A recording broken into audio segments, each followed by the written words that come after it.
How did I make over $63,000 in just 1 week drop shipping when I was 16 years old, okay? Welcome to the channel if you're new. My name is Hayden. I'm currently 18, but what I wanna do inside of this video is recap something really cool. There was actually one of the craziest weeks. Like, yes, I've done bigger weeks, I've actually done bigger days up until now, but back then when I was just getting into e-commerce, these were massive, massive numbers. Like to me, these were life-changing numbers, not just from a financial perspective, but from opening my eyes to what was possible at a very young age. So we got the bear in the background there chilling on my couch. But what I want to do inside here, I actually want to start off by saying something that I believe I need to say. I know there's a decent amount of newer people on the channel, just because like, you know, I mean, the car video, the new car, it kind of got a lot of new people. I want to make it very abundantly clear, drop shipping or actually selling any form of product, physical or digital, online is not necessarily an easy task. However, it can be simple. If you have a system and you have a process for it that already works, it can become very simple. So that's why, you know, I do my best. One of my biggest goals on this YouTube channel here is just to lead people in the right direction. There's a lot of information out there that's purely wrong. It's just people don't know what they're talking about. And there's also people, and this is even arguably worse, people who do know what they're talking about, but they're purposefully misleading you. And that's what happened to me when I was first starting. I was learning from someone who I thought was my friend in person, and they actually misled me, okay? So very, very unfortunate situation, but I just wanna make that abundantly clear. You know, you definitely need, you know, a very good structure on what you're doing, like the right resource, the right information before you really get into it, okay? So other than that, you guys, by the way, we have a really cool free group on Discord. If you want like a cool community of people for 100% free, just talking back and forth, you can ask questions. That's kind of a little bit of a better place and you'll get a faster response than here on YouTube. You can check that out. I'll leave it linked in the description. But I wanna set the scene for you guys, okay? I'm gonna show you the product actually that we were selling. Some of you might already know it because I've mentioned it before. This was actually in Miami. Okay, and when I was 16, I spent a month and a half in Miami. So what I was doing, I was starting to make a little bit of money with affiliate marketing and owning, and this will be key to the story, Instagram influencer pages. So this is where you might see a big meme page. For me, it was big pages posting luxury cars. I had luxury boat pages. I would post motivational quotes, and as dumb as it sounds, I accumulated millions of followers. So, you know, my network there was growing. I was meeting all these people, and so I started selling digital products online. And again, that's not an easy task. It's really not. So what I ended up doing is I started posting it on my pages. Then I started posting it on my friends' pages that had a lot more followers. I just repeated this process. So when I got into the e-commerce space, it wasn't until I was traveling. So what happened, I went to San Diego, I believe it was actually over my birthday. Went to San Diego, then I went to Connecticut, right? Seems kind of random. Then I went to New York, New Jersey, and then down to Miami. I was only supposed to be in Miami for 4 days, ended up staying there for a month and a half because I met some people who did this thing called Shopify, specifically drop shipping. I didn't even really know what Shopify was. I didn't know that this business model existed.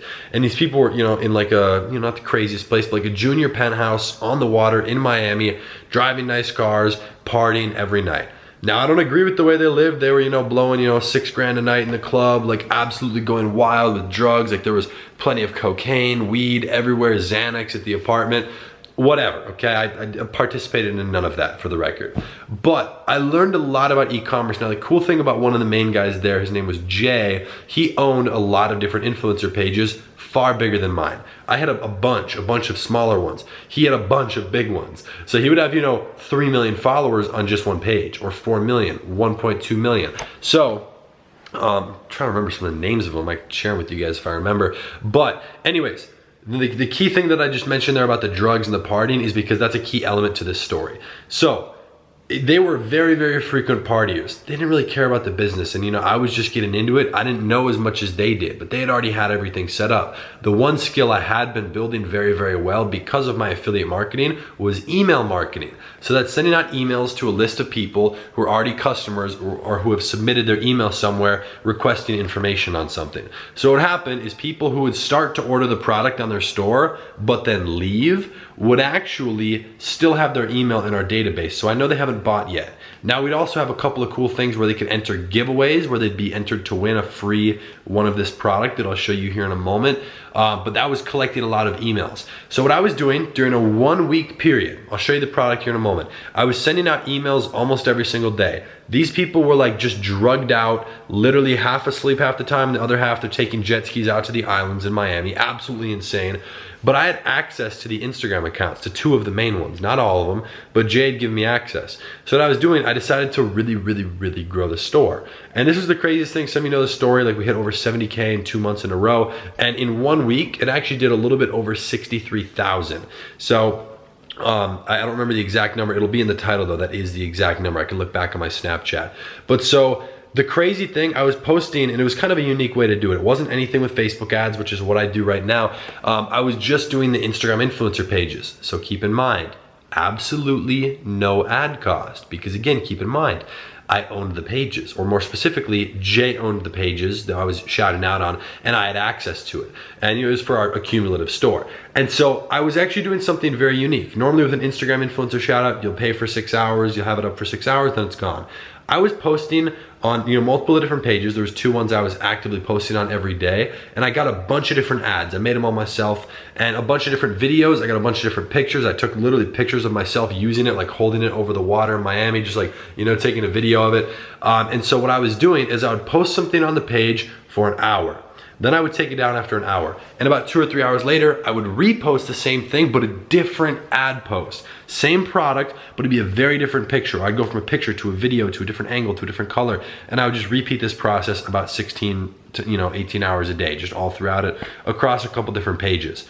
So it started working really well because you get the most engagement on Instagram in that first hour. So sales were flooding in. And now one thing I was also doing, which might not be the best thing now, but I knew it was a trend that was gonna die, so I didn't really care at the time, was I went ahead and I was doing email blasts to those email lists that have not purchased yet, and even to existing customers to try and get them to return. I was sending emails on a daily basis.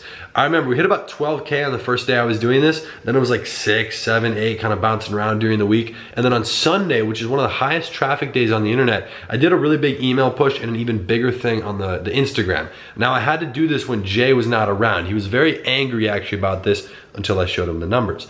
What I went ahead and did, I emailed the entire list, everybody who had purchased, not purchased, and I gave them a 50% off coupon code.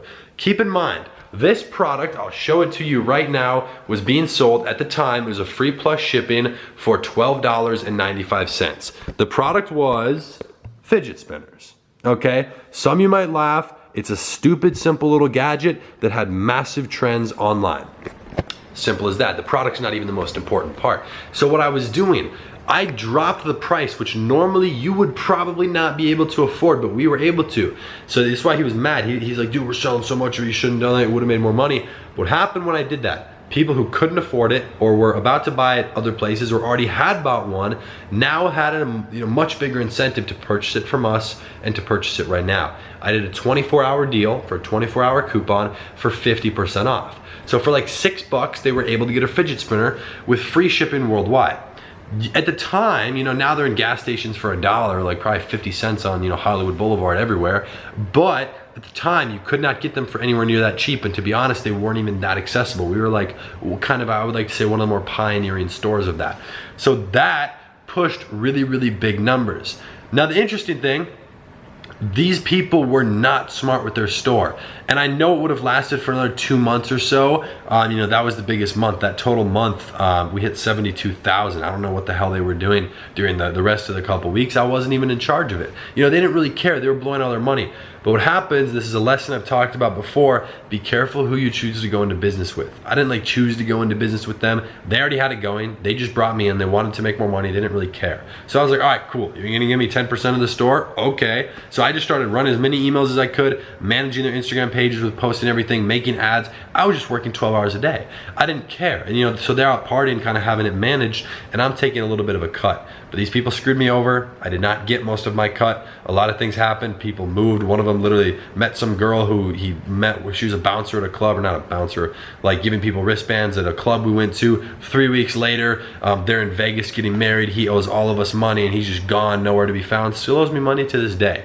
So be careful about that, but it was definitely a wild ride. So the way I was doing that, Instagram influencers on a consistent basis, pulling for engagement, not necessarily how long the post was up. So the sales were in spikes, but it was kind of evened out because it was on multiple pages.